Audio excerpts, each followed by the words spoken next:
Mamshi Tony and Ila Arden. welcome to our Vlog. Hi mga Momshies! Another day, another vlog na naman. Gusto mo yarn? Happy Saturday nga po pala mga Momshies. So ayan, good morning mga Momshies. Kagigising lang namin ni Akila kaya naman ayan, inipitan ko na nga siya ng buhok. Naipitan ko na nga si Akila, pumunta na nga ako dito sa kusina para nga makapagsaing dahil nga kakain na nga kami. Nakasala nga yung aking sinaing, naglinis na nga ako dito sa baba dahil nga marami pa akong gagawin sa taas dahil hindi ko nga siya na-general cleaning nung nakaraan. Iswalis na nga lang ginawa ko dito sa baba dahil nga nakapag-general cleaning naman ako nung Webes at ayan, sakto naman, naluto na nga yung sinaing at kaya pinakain ko na nga si Akila. Nung natapos ko na nga pakainin si Akila mga Momshies, ay agad ko na nga siya niliguan para nga tuloy-tuloy na ako sa aking gawain at ginupitan ko na nga rin siya ng kuko. At nung okay na nga si Akila at malinis na nga sa babay, agad na nga ako umakyat dito sa taas para magsimula na nga maglinis dito. At una ko ang ginawa, nagtanggal nga muna ako ng mga alikabok dito sa buong taas at ayan si Akila nangungulit sa akin. Talaga palagi si Akila mga Momshies kapag naglilinis ako ng bahay, talagang gusto niya palagi nakadikit at ayan dito naman ako sa kwarto nagtanggal ng mga alikabok. Ayan, nasabi ko sa inyo mga Momshies, sa tabing highway talaga kami kaya hindi talaga maiiwasan yung alikabok sa buong bahay. Nakapagtanggal lang ako ng mga alikabok ay ayan nagsimula naman na nga ako magwalis at inuna ko na nga munang walisan na itong kwarto. Pagkatapos lumabas na nga ako ng kwarto at dito ko naman sinimulang magwalis sa labas ng kwarto dito sa taas. Oh yes! Char!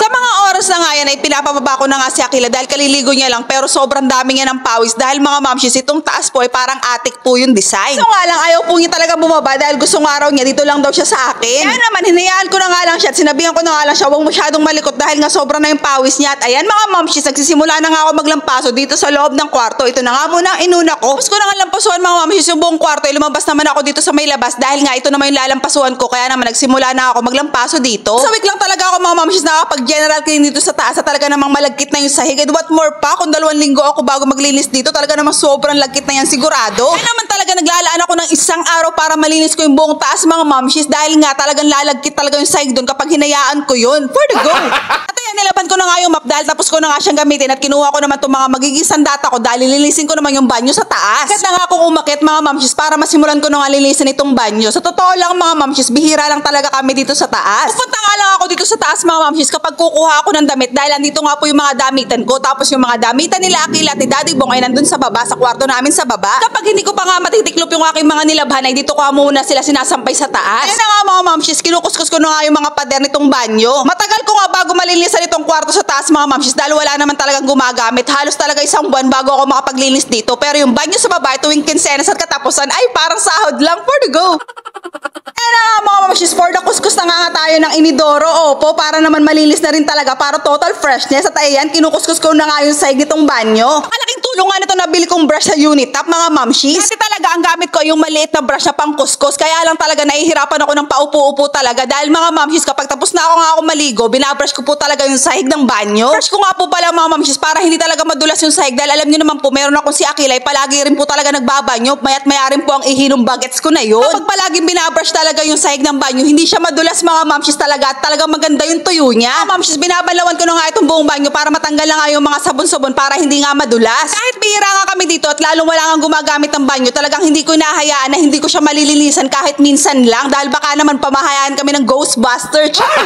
Siyempre, lilinisan din natin yung tumbler para hindi siya madulas mga Momshies at siyempre para malinis talaga. At ayan mga Momshies, sa wakas talaga naman natapos na rin tayo. Malinis na nga ang buong taas mga Momshies. Sa wakas, sa mga oras na yun talagang pagod na ako pero meron pa rin talaga akong gagawin sa baba naman ulit. Kung mag-general clean sa taas ay agad-agad na akong bumaba mga Momshies para tuloy-tuloy na nga ang gawa ko at inuna ko na nga muna magwalis para nga masimulan ko ng kuskusin itong mga lumot dahil malagkit na talaga at madulas na nga talaga itong likod namin. Dulas na nga talaga kaya nagtanggal na nga rin ako ng tsinelas at ayan dire-diretso na nga ako pagkuskus mga Momshies. Talagang sa mga oras na yun talagang pagod na nga ako. Pero syempre kahit pagod na ako, itinuloy-tuloy ko na nga to dahil nga sa Lunes ay pasukan na naman, hindi ko na naman sigurado ito magagawa. Basta nga ako mga Momshies at yan lang talaga ang kinain ng powers ko dahil talagang pagod na po talaga ako. Opo. Natapos na nga ako sa aking gawain mga Momshies, nagpahinga nga muna ako saglit at ito, minom nga muna ako ng kape dahil pagod na nga ako. At ito naman si Akila talaga naman pinapatawa ako, sinasayawan talaga ako ni Junakis ko. Guys, talaga naman literal, tanggal yung pagod ko mga Momshies. Tapos ko nga magpahinga, naligo na nga ako kagad at pinilitan ko na nga si Akila ng damit dahil pupunta naman kami sa Zumba. Opo, di ba talaga naman walang kapaguran?